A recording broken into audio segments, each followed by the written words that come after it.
साथियों नमस्कार, कैसे हैं आप सब लोग। आज बात करूंगा सेक्शन 41A सीआरपीसी पे, एंटिसिपेटरी बेल पे, रेगुलर बेल पे, और जो ये कंसर्न सिनेरियोज हैं ये जुड़े हुए हैं आईटी एक्ट से।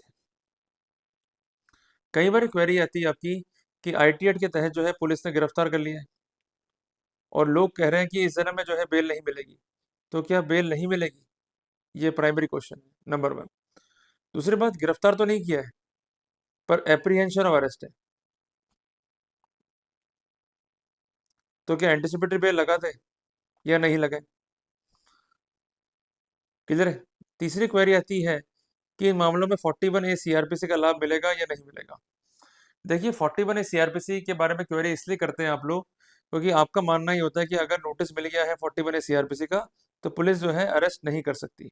और ये बात सही भी है कि जहां पर आपकी रिक्वायरमेंट नहीं है अरेस्ट के लिए तो वहां पुलिस जो है अरेस्ट करने की बजाय आपको एक नोटिस देगी, जिसके तहत एक टाइम होगा, डेट होगा, प्लेस होगा। उस टाइम, डेट और प्लेस पे आप कंसर्न आईओ या कंसर्न एसएचओ से मिलने के लिए बाउंड होंगे। अगर आप नहीं मिलते हैं, नॉन कंप्लाई करते हैं नोटिस को, तो उस कंडीशन में अरेस्ट पॉसिबल है। उसके लिए मजिस्ट्रेट का भी परमिशन चाहिए, अदरवाइज अरेस्ट जो है वो नहीं किया जा सकता। क्लियर है। तो इन तीनों ही कंसर्न को आज हम देखेंगे स्टेप बाय स्टेप। सबसे पहले हम आते हैं 41A सीआरपीसी को लेके। देखिए, वर्तमान में कानून है BNSS, तो 41A सीआरपीसी हो गया replace with section 35 sub clause 3 of BNSS। Regarding 41A CrPC, important judgement on supreme court का अरनेश बनाम स्टेट ऑफ बिहार का, जिसका साइटेशन है 2014 वॉल्यूम 8 SCC पेज नंबर 273। इसमें क्या लेट डाउन हुआ है? The aim of section 41A CrPC is to avoid number 1 unwarranted arrest,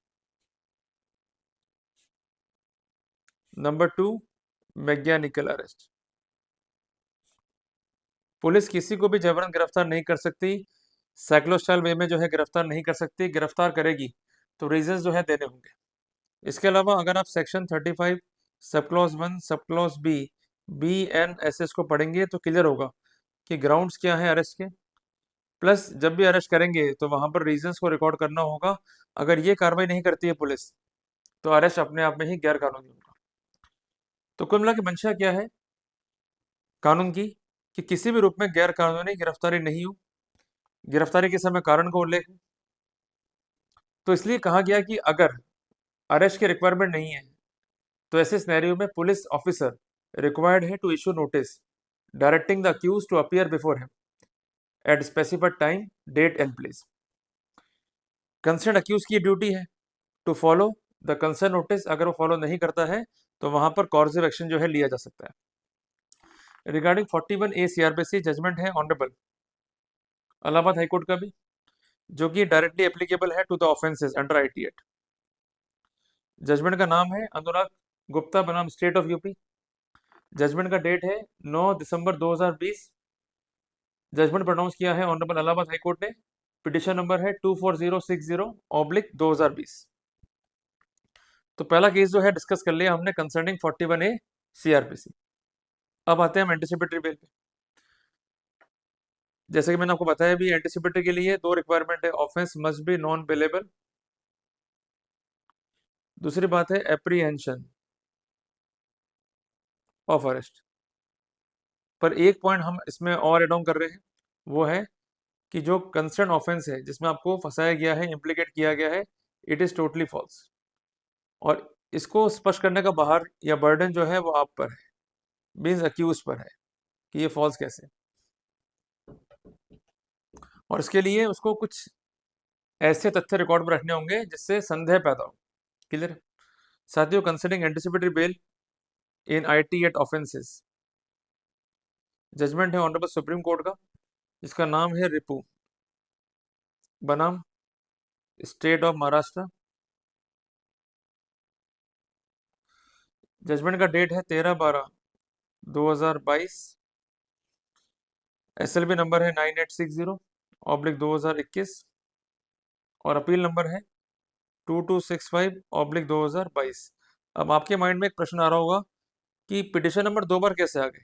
देखिए, जब भी हम जाते हैं सुप्रीम कोर्ट में, दाखिल पहले होती है एसएलपी, जब ये हो जाती है एडमिट, तो मैटर को एज अ क्रिमिनल अपील जो है सुना जाएगा अगर आपराधिक मामला है तो। क्लियर है? तो इस केस में जो कंसर्न अक्यूज था उसके विरुद्ध कार्रवाई हुई साइबर क्राइम के तहत।